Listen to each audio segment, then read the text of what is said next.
Today we're making a minestra. So for the beans, now, look, not everybody's gonna do this. I'm just saying, if you have the time, I take 1.5 cups of good quality dried Italian beans. I soak them overnight, cover them with 3 inches of water, add an onion and a couple of bay leaves, and when it boils, add salt. Soak the beans first and then rinse them so they don't put off too much foam and starch into the water. And you cook them until they're not 100%. They're 3/4 of the way there. Or the really quick method to make this meal in simply minutes, 2 cans of cannellini. So we're going to start, if you're using it, with olive oil, EVOO, to coat the bottom of our Dutch oven or soup pot. And you're going to render the flavor and some of the natural fat, of course, from that bit of pancetta or guanciale.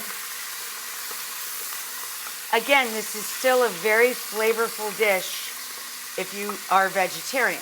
So once we render the pork, if you're using it, you add the fennel and onion. Now, especially if you're not using the pork product here, you want to make sure to season this liberally with salt, because salt will draw the liquid out of the onions and fennel. So I melted a little butter with some crushed garlic and a little olive oil.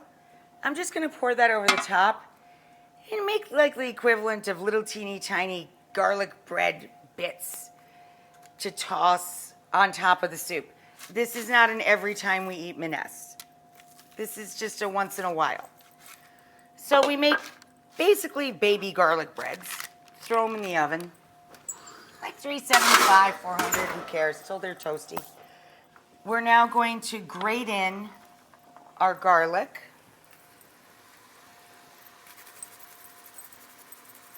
Wilt in our greens. We're going to season it with a little bit of nutmeg.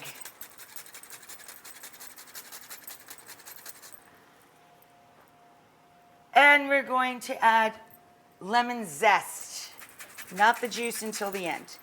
The lemon zest.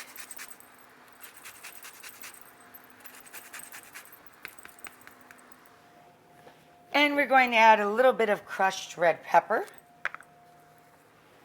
Boop. And then get your stock in there. Woo! And now we're going to cook the greens until they're tender crisp. I don't like them completely lack of color and flavor. And now it's time for the beans to join them. This is about the equivalent of 2 cans if you bought it in a grocery store. I always buy Parmigiano Reggiano cheese with a piece of rind. I bought a small piece on this day. I bought a big piece on this day. And guess what this does? It makes all of the soup and broth taste like Parmigiano Reggiano. You leave the rind in there while this cooks together. When you are happy, turn the soup off and add the juice of the lemon you zested. We ladle this thick combination of beans and greens into a bowl. And then we take a little bit of Parmigiano, a little cheese, okay?